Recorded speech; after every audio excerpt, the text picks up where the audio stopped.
నమస్తే, welcome to Suman TV. ప్రస్తుతం మనతో పాటు ఉన్నారు planet finance business school chairman Praveen Kumar గారు. వారితో మాట్లాడదాం. నమస్తే సార్. నమస్తే మేడం. మనం టీవీలో అలాగే న్యూస్ పేపర్స్లో మనకి ఇప్పుడున్న సోషల్ నెట్వర్క్లు సాధారణంగా చూస్తూ ఉంటాం.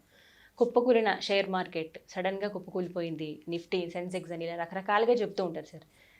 షేర్స్ పెట్టిన వాళ్ళకైతే ఒక్కసారి గుండె పట్టుకున్నంత పని అవుతుంది, కానీ మాలాంటి వాళ్ళకైతే నార్మల్గా విన్నాం. ఏంటి అంతగా కుప్పకూలిపోతాయి, అసలు కుప్పకూలిపోవడం అంటే ఏంటి? యాక్చువల్గా ఏమవుతుందంటే హెవీ సెల్లింగ్ ఉన్నప్పుడు, ఇప్పుడు మనం టొమాటో ధరలు 10 పైసలు పడిపోయాయి, 5 పైసలు పడిపోయాయి అని చూస్తుంటాం. ఇట్లా టొమాటో ధరలు పడిపోయినప్పుడు ఏమవుతుందంటే ఫార్మర్స్ వాళ్ళ టొమాటోని మార్కెట్ కోసం అమ్మాలని తీసుకొస్తారు.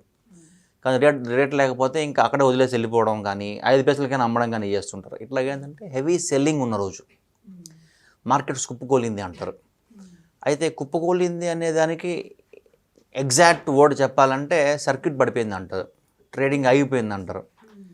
1 hour, half an hour, 45 trading 3 time zones ఉంటాయి. 10%, 15%, 20% ట్రేడింగ్ ఆగిపోయింది అంటారు.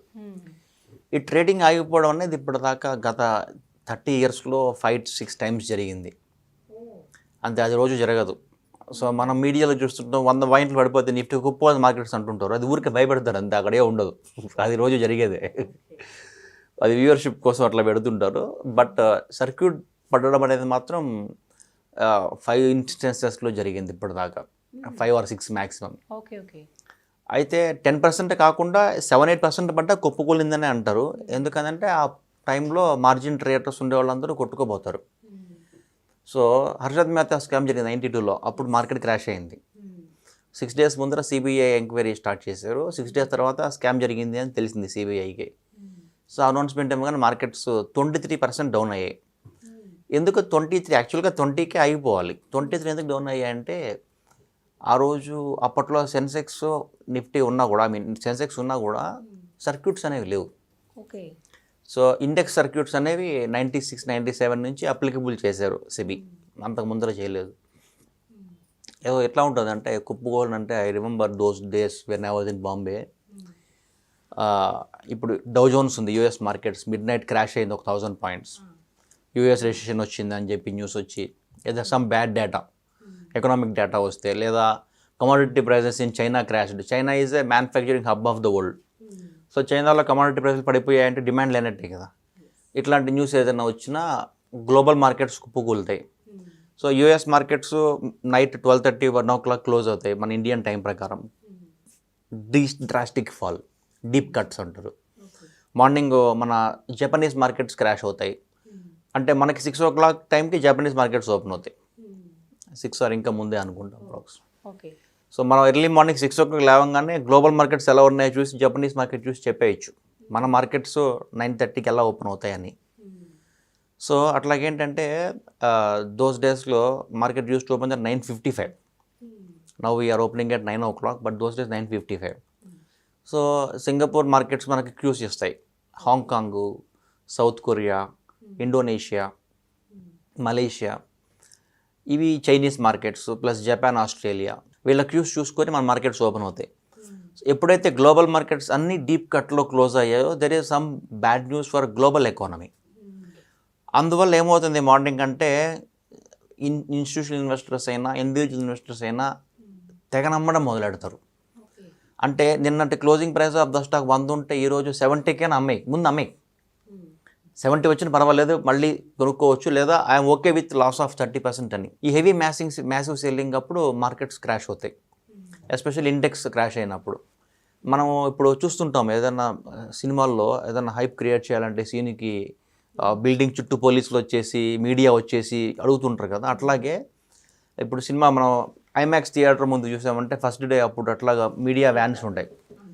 సో ఎట్లా ఉంది అట్లాగేంటంటే బీఎస్సీ ముందర అన్ని మీడియా హౌసెస్ వాళ్ళు వ్యాన్స్ వచ్చేసి వాళ్ళు రెడీగా ఉంటారు, లోపలికి వెళ్ళాలని అడుగుతుంటారు, మార్కెట్స్ ఏమవుతుంది ఈరోజు, మీ వ్యూ ఏంటి, మీరు ఎంత ఇన్వెస్ట్ చేశారు అని చెప్పి బ్యాక్గ్రౌండ్లో మన బీఎస్సీ బిల్డింగ్ చూపిస్తూ వాళ్ళు మైక్ పట్టుకొని అరుస్తూ ఉంటారు.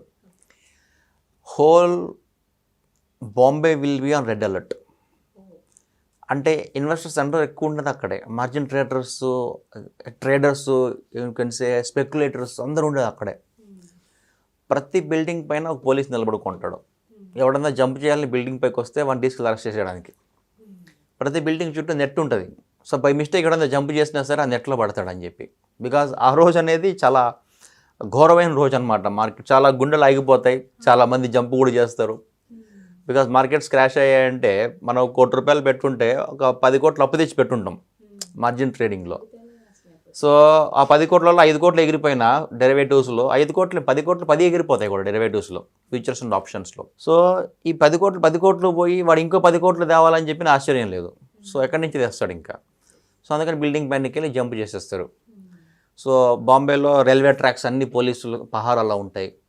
ప్రతి బిల్డింగ్ దగ్గర పోలీసులు ఉంటారు. మన బ్రిడ్జెస్ ఉంటాయి కదా, సముద్రం ఉంది కదా, బాంబేలో బ్రిడ్జెస్ ఉంటాయి. ఆ బ్రిడ్జ్ల దగ్గర పోలీసులు ఉంటారు. So entire Mumbai will be on the red alert for 1 or 2 days. Okay. అయితే ఇంత ఘోరాతి ఘోరమైన సర్క్యూట్స్, మార్కెట్స్ క్రాష్లు ఎప్పుడు జరిగాయి? ఇది 96లో సర్క్యూట్స్ ఇంట్రొడ్యూస్ చేసింది సెబీ. అయితే ఇంట్రొడ్యూస్ చేసినప్పుడు ఫస్ట్ సర్క్యూట్ పడింది వచ్చేసి 17th May 2004. ఆ రోజు ఏం జరిగిందంటే కాంగ్రెస్ గవర్నమెంట్ ఫామ్ చేశారు. అది పెద్ద బ్యాడ్ న్యూస్ ఏం కాదు. Congress is always institutional friendly, investors friendly. అయితే కమ్యూనిస్టులతో కలిపి ఫామ్ చేశారు.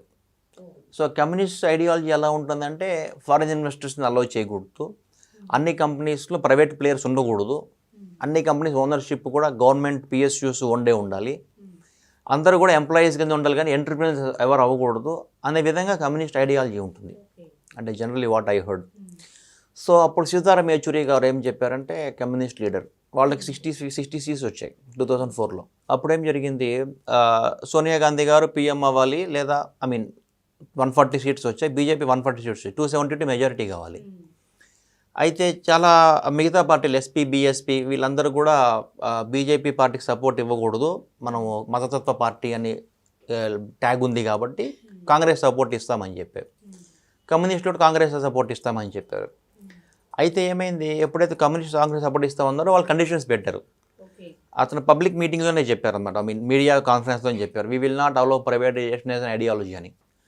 సో 91 నుంచి పివి నరసింహారావు గారు రిఫార్మ్స్ కంటిన్యూ చేశారు. తర్వాత 96 తర్వాత మన వాజ్పేయి గారు కంటిన్యూ చేశారు. అయితే ఎప్పుడైతే 2004లో ఈ గవర్నమెంట్ ఫామ్ అయిందో ఇంకా ఫియర్ స్టార్ట్ అయింది ఇన్వెస్టర్స్లో. అసలు ఈ రిఫార్మ్స్ కంటిన్యూ చేస్తారా లేరా, ఇంకా ఎకానమీ ఇంకా మళ్ళీ 91 కంటే ముందర ఉన్న బ్యాడ్ డేస్కి వెళ్ళిపోతుందా అని ఫియర్ స్టార్ట్ అయ్యి వెంటనే ఇన్వెస్టర్స్ అమ్మడం మొదలెట్టారు. ఓకే. 11 o'clock 12 o'clockకి హెవీ ప్యానిక్ సెల్లింగ్ జరిగి 10% ఒక సర్క్యూట్ పడింది, 15% ఇంకో సర్క్యూట్ పడింది.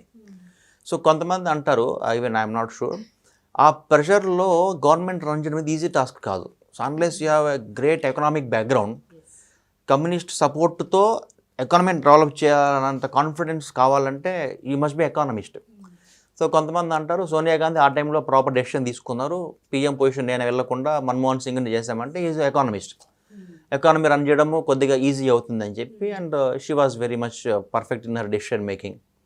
సో 2004 నుంచి కూడా 2009 వరకు గ్లోబల్ బూమ్ స్టార్ట్ అయింది, ఇండియన్ ఎకానమీ కూడా మంచి బూమ్ రన్ అయింది అనమాట. So this was the first circuit happened in 2004. ఇది కాకుండా ఇంకొక 3-4 సర్క్యూట్స్ జరిగాయి, దాని వీడియోలో మనం చూద్దాం. సో ఇలాంటి సిచ్యువేషన్స్ గతంలో కూడా చాలా జరిగాయి అన్నమాట. యా.